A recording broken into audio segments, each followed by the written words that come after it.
فمن إقبال إليه يدين وإلينا تاني الإقبال والله تجيب الأبار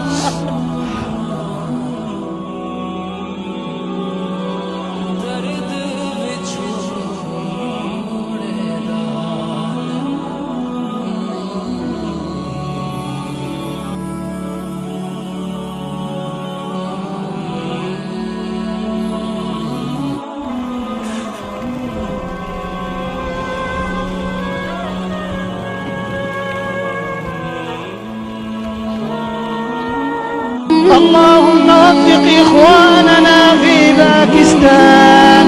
اللهم وفق إخواننا في باكستان، اللهم وفق إخواننا في باكستان، اللهم اجمع قلوبهم ووحد صفوفهم على كتابك وسنة نبيك صلى الله عليه وسلم.